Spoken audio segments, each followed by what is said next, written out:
ముచ్చట్లు ఏమున్నాయో తెలుసుకుందాం కానీ ముందుగా హెడ్లైన్స్ చూడాలి కదా, చూసేయండి. నల్లపైకం దాచిన వాళ్లకు బంపర్ ఆఫర్, లైన్లో నిలబడ్డోళ్ళు అంటారు బేకార్. మున్సిపాలిటీ వాళ్లకు పైసల కుప్పలు, జర తీర్చుండ్రి సారు జనం తిప్పలు. అన్న లగ్గం ఖర్చు 500లేనట, షాయిల్తోనే ఎలా తీసిండు పూట. అమరావతికి పోతానంటున్న సత్తి. యాసే కాదండి అక్కయ్య గారు, ఏకంగా ప్లేసే మార్చేయబోతున్నాను. మీరు అదే కుర్చీలో ఎప్పటికీ అలాగే కూర్చోండి అమ్మగారు. పోలీసు వాళ్ళు ఒక దొంగను పట్టుకున్నారు. 10 బంగారు గాజులు 1,00,000 రూపాయలు దొరికినాయి. అప్పుడు పోలీసు వాళ్ళు ఏం చేయాలి? ఆ సొమ్ము ఎవరిదో వాళ్ళకి అప్పచెప్పాలి. అంతేగాని అరే నువ్వు దొరికితే దొరికినావు నేను భయపడకరా, అందుకెళ్ళి మాకు 6 గాజులు 60,000 ఇరా, కడమంది నువ్వే ఉంచుకో, దొంగ దొరికిండని 4వ కంటికి కూడా తెలవనీయం, అంతా మేము చూసుకుంటాం అని పోలీసు వాళ్ళే భరోసా ఇస్తే ఎట్లుంటుంది? దొంగలు ఇంకో 4 ఇళ్ళలో దొంగతనం చేసి పోలీసులకు ఇంత అని తెచ్చిస్తారు, వాళ్ళు ఇంత ఎన్కేసుకుంటారు. ఏమో మరి గీ ముచ్చట తెలిస్తే నాకు గిట్లనే అనిపించింది. నల్లపైకం మహారాజుల ముఖంలో నవ్వులు చూడాలని ఇంకో ఛాన్స్ ఇవ్వబోతుందట సెంటర్ సర్కార్. పన్నుగట్టి తెల్లగా చేసుకోమని బంపర్ ఆఫర్ ఇస్తుందట. దీనికోసం పార్లమెంటు చట్టాలు మారుద్దామనుకుంటున్నారట. ఇకప్పుడు ₹1,00,00,000 నల్లపైకం బ్యాంకులో జమ చేస్తే 60 లక్షలు సర్కార్కు, 40 లక్షలు మీకు. దొంగ పైకాన్ని దొరలెక్క సూట్ కేసులో నింపుకపోయి బాజాబ్తా బ్యాంకులో మార్పించుకోవచ్చు. అడిగినంత ట్యాక్స్ చదివించుకుంటే మిగిలిందంతా మీకే. మొదలు చెప్పినట్టు లెక్కలు చూపని పైకం మీద 200% పన్నులు, కేసులు, గీసులు ఏముండయి. పన్ను కడితే అన్నీ మాఫీ అయినట్టే. మొన్న సెప్టెంబర్ 30 దాకా గిసొంటి ఆఫరే ఇస్తే కొందరు లాపర్వా చేసిండ్రు. ఏకదం నా నోట్ల రద్దు అనే వరకు ఏం చేయాలనో తోయక, మార్పించుకునే మార్గం లేక పాత నోట్లను వారేసుడు, నదిలు ఇసిరేసుడు చేసిండ్రు కొందరు. ఒట్టిగానే మట్టిపాలు చేస్తే ఏమొస్తుందని మళ్ళీ సాన్సిస్తుండ్రు అన్నట్టు. అప్పుడు సర్కార్ గల్లపెట్ట నిండుతుంది, దాచుకున్నోళ్ళకి కొంత మిగులుతుంది. ఇద్దరికి లాభం అయ్యేటట్టు ఉపాయం ముద్దుగానే ఉన్నది. కానీ బ్లాక్ మనీ గల్లకు ఆల్రెడీ ఒక ఛాన్స్ ఇచ్చిండ్రు. బయటకు తీయని వాళ్ళని బజార్లో గుంజాల కానీ ఇంకో ఛాన్స్ ఇచ్చుడెందుకో? దోసుకొని దాచుకున్న దొంగలంతా ట్యాక్స్ కడితే దొరలైనట్టేనా? మరి పబ్లిక్ ఏం దాచుకుండ్రని రోడ్ల మీదకి తెచ్చి గింతగానం కోస పెడుతున్నారు సార్లు. దేశానికి మీరేదో మంచి చేస్తారనే నమ్మికతోని వాళ్ళు అష్ట కష్టాలు పడుతుండ్రు. వాళ్ళ నమ్మకాన్ని నిలబెట్టాల కానీ ఇదేంది సార్లు? చిన్న ఉన్నప్పుడు అమ్మ నేను ఇవాళ స్కూల్ కోనమ్మ నేను పోను అని ఏడుస్తుంటే షారాన్నో ఆటాన్నో ఇచ్చటోళ్ళు. ఇక దెబ్బకి ఏడుపు గీడుపు అన్ని బంద్ చేసి ఎగురుకుంటే పోయేటోళ్ళం. పాపడాలు, పిప్పర్మెంట్లు కొనుక్కొని చిన్నగా మురిచేటోళ్ళం కాదు. ఇక జర్రంత పెద్దగైనాక రూపాయి బిల్లు ఇస్తే బడికోయేటప్పుడు పావులా కొనుక్కొని కడమ బారాన దాచుకునేటోళ్ళం. ఇంటర్వెల్కు, పుట్నాలకు, లంచ్ పేలకు ఇంకో పావులా, ఇంటికి వచ్చేటప్పుడు తజ్మ పావులా ఖర్చు పెడితే ఆడికే మేమే శ్రీమంతులమని మురిచేటోళ్ళం. ఇంటికి వచ్చిన చుట్టాలు ఎవరన్నా ₹2 బిల్లు ఇస్తే చిన్నగా సంబరపడదామా? ఇప్పటి పోరగాళ్ళగా చిల్లరనే తెలియదు. ఏమున్నా నోట్లే. ₹10 నోట్ ఇచ్చినా నేనేమన్నా బిచ్చగాని అనుకున్నాడా ₹10 ఇచ్చిండు అన్నట్టే చూస్తారు. ఇక ఇప్పుడు ఇంకో నోటు వాయ మన కళ్ళ ముంగట్నే. 1000 నోటు కథ ఒడిసిందిగా. చేతులుంటే చిత్తు కాగితంతో సమానం. తీసుకుపోయి బ్యాంకులను, పోస్టాఫీసులను వేసుకున్నాడు తప్ప దేనికి పనికిరాదు. మొన్నటిదాకా 1000 నోటుకి ఇల్లు ఎట్లుండే? పరుసుల ఒక్క నోటున్నా పట్నం అంతా కలబెట్టద్దురు. తెల్లంగి జేబుల 2 నోట్లు పెడితే కడక్ కడక్ కొట్టే చూస్టోళ్లకు. చేతులు పట్టుకుంటే ఆహా ఆ ఇల్వే అలాగుండే. మన చేతుల తిరిగి మనకు దూరమైన పాత నోట్లను మొత్తం ఓ పారి యాద్ చేసుకుందాం. తెల్లదొరలు ఏలంగా ఇగో ఇట్లుండే అప్పటి నోట్లు. అటెంక మన దేశం పేరుతో నచ్చిపోసిండ్రు. కొన్ని దినాలు ఇవి నడిచినాక రిజర్వ్ బ్యాంకునే పెద్ద బ్యాంకుని పెట్టిండ్రు.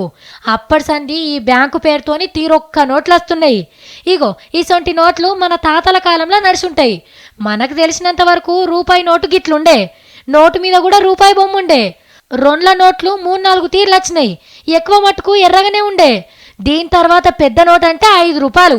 పాతదేమి ఇట్లుండే, ఇదేమో కొత్తది. 5 నోట్లు లెక్క వాడకంలో లేవు. 10 నోట్లు అయితే ఓ 4-5 తీర్ల చూడొచ్చు మనం. మొదలు నల్లగుండే, వెనక సిరి మార్చేసిండ్రు, సైజు కూడా చిన్నగా చేసిండ్రు. ఇక 20 నోట్లు 2-3 రకాలు వచ్చినాయి. ఇప్పుడు నడుస్తున్నదేమో ఎర్రగుంది. అటెంక 50 నోటు. ఇవి కూడా 2-3 తీర్ల చూసినాం మనం.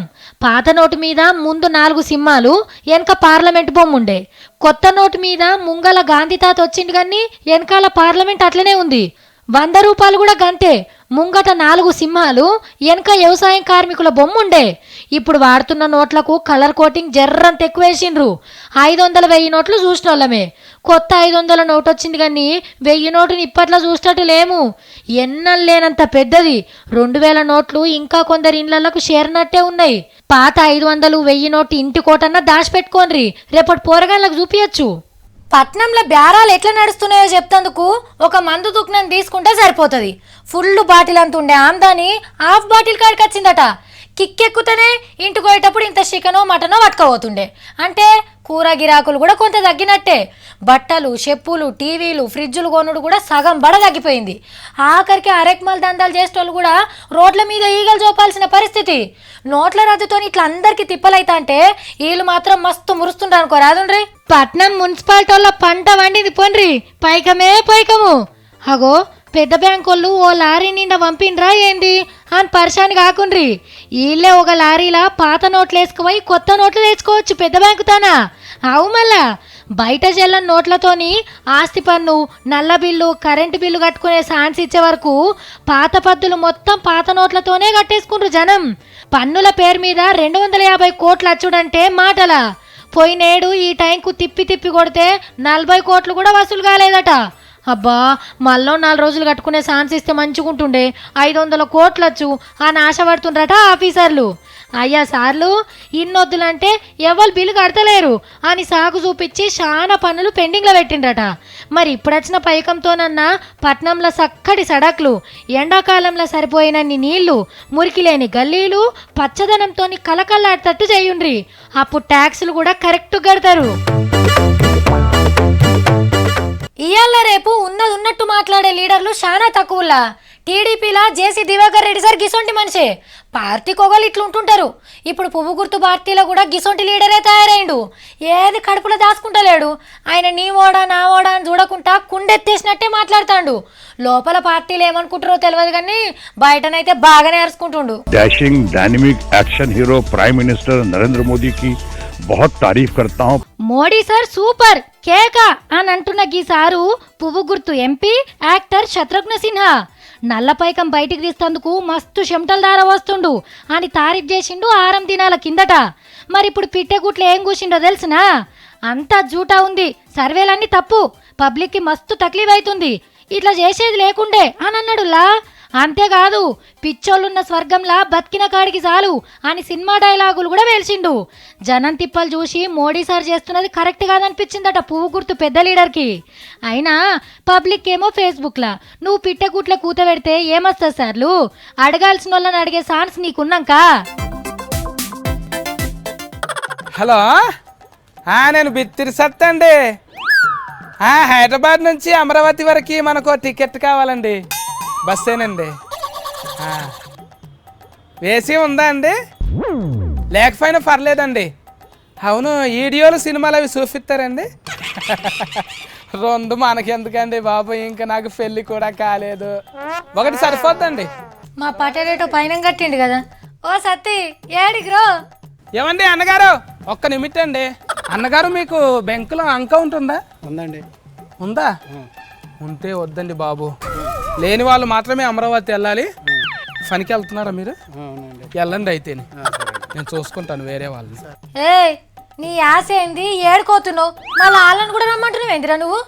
యాసే కాదండి అక్కయ్య గారు, ఏకంగా ప్లేసే మార్చేయబోతున్నాను. మీరు అదే కుర్చీలో ఎప్పటికీ అలాగే కూర్చోండి. అమ్మగారు. అమ్మగారేంద్రా అమ్మగారు? ఆ సావిత్రి గారేంది? ఏడుకోతున్నావు ఇప్పుడు నువ్వు? అబ్బే, హైదరాబాద్ బోర్ కొట్టేసిందండి, అమరావతి వెళ్ళిపోతా. అమరావతి వెళ్ళటానికి లెక్క ఉందండి, ఆ తర్వాత చెప్తాను. కానీ నా పెళ్ళి గట్రా అక్కడే చేసేసుకుంటానండి, కొబ్బరి తోటలని. 10th హౌస్కి రైలు కూడా ఉండవు కదండి. ఫన్లో ఫన్ మీరు కూడా వచ్చేయచ్చు కదా. అబ్బచ్చా, లగ్గం అమరావతిలా, నాగవేలి నాంపేట్ల, బంతి పువ్వేమో బందర్లో పెట్టరా, సరిపోతుంది అప్పుడిగా. బాబోయ్, అలాగైతే కుదరదండి బాబు. అమరావతిలోనైతే బేసిక్గా ఉంటది అన్ని విధాలుగా మనకి. ఏ ఆడేమన్నా నీ తాత జాగిరున్నదారా? చుట్టాలు పక్కలు కూడా లేరురా? ఆడు గుర్తా అంటున్నావు నువ్వు ఇప్పుడు? చచ్చా, బీరకాయ చుట్టాల గురించి మనకెందుకండి? అమరావతిలో చంద్రాల్ సార్ ఉన్నారుగా, మనకు సాయం చేస్తాడు, గ్యారంటీ. చంద్రాల్ సార్ నీకెందుకు సాయం చేస్తారా? బిట్టిదక్క సెంట్రల్ సార్ ఫోన్లు ఇస్తున్నాడంట. ఫోన్ తీసుకుంటా అటు ఇంకా బ్యాంక్ అకౌంట్ ఓపెనింగ్ చేసుకుంటా అందులో పైసలు వేస్తాడు.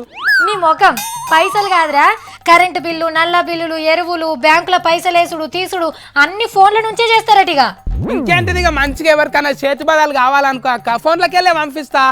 మన అప్పున్నారు గారు అక్క సావుకారు నారాయణ తన ఆయనకు కూడా ఫోన్లకి వెళ్ళే పంపుతాం మిత్తి. చంద్రల్ సార్ పీరియడ్ మంచిగానే ఉన్నది కానీ మొబైల్ బ్యాంకింగ్ కు ఇంగ్లీష్ రావాలి కదా తమ్మి. మరి అందరు 2-3 తరగతి చదువుకున్న వాళ్ళు ఉంటే ఎట్లా? 2-3 ఏంటిదక్క, నేను 7 దాకా ఫెయిల్ అయినా. నాకు రారనుకుంటున్నావా English? Hi seats WhatsApp how do you do అంతే. సత్తి దానికి ఒక పాస్వర్డ్ ఉండాలి, లాగిన్ కావాలి, గుర్తు పెట్టుకోవాలి. ఉత్తగానే ఉన్నదారా? డిజిటల్ నాలెడ్జ్ అంటే డిగ్రీ అయినా చదువు ఉండాలి.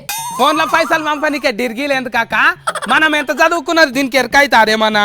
సీక్రెట్ కోడ్ అంటే చంద్రాల్ సార్ మన్మోహన్ పేరు పెట్టుకుంటా ఎప్పటికీ మాతి ఉంటుంది. ఇక అన్నంత ఈజీ కాదురా సత్తి. బ్యాంకింగ్ సర్వీస్లు అన్ని ఇంగ్లీష్ లోనే ఉంటాయి కదా, మరి ఎంతమందికి ఇంగ్లీష్ వచ్చిరా? Cut and paste, what is problem, learning easy. అదిగా సత్తి, ముందుగా అందరికి ఇంగ్లీష్ లో ట్రైనింగ్ ఇవ్వాలి, అప్పుడేం తిప్పలు ఉంటాయి కదా. చంద్రాల్ సార్ బ్రీఫ్డ్ పీపుల్స్ ఎంబడే నేర్చుకుంటారు, దాందేముందాక నేను మాట్లాడతలేనా ఇప్పుడు? కొత్తగా ఏం లేరు అందులో, నేర్చుకోవచ్చు. అదిగా సత్తి, అకౌంట్ లో పైసలు ఎట్లా తీయాలి, నంబర్ ఎట్లా కొట్టాలి, ఆ నంబర్ కొట్టేటప్పుడు ఒక్కటి తప్పు కొట్టినా ఇంకొకటి పోతాయి, అప్పుడు మొత్తం పోతాయి పైసలన్నీ. నువ్వు చేసే ఫట్కే భారతదేశం ఇలా గుండూరుకం తిరుగుతున్నది. అరే చంద్రాల్ సార్ ఏదైనా మంచి పని చేస్తే చాలు లెంక పెట్టి మాట్లాడతావు, ఏంటిదో ఏమో తిక్క తిక్క మాట్లాడుతుంటావు. అట్లా కాదు సత్తి, ముందుగా ట్రైనింగ్ ఇవ్వాలి, అందరికి చదువు చెప్పాలి, అప్పుడు కదా మొబైల్ బ్యాంకింగ్ ఇట్టేది.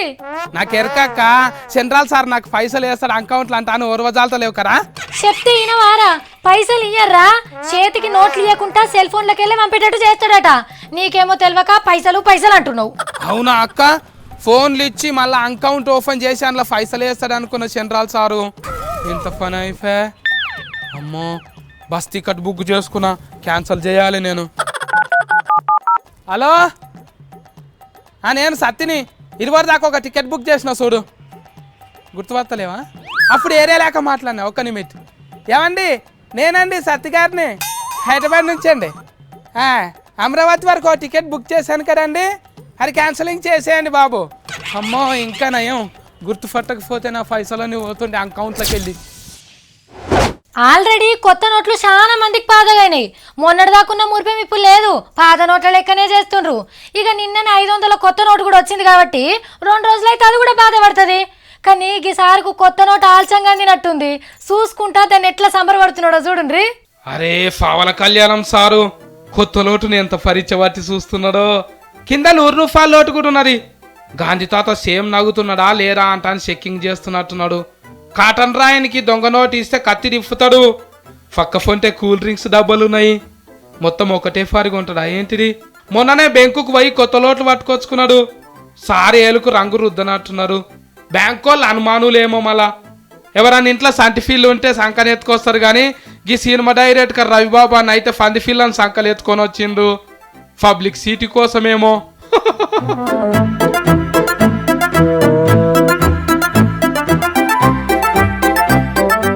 మనం ఇంకిని ముచ్చట్లతో మళ్ళా కలుద్దాం. నమస్తే.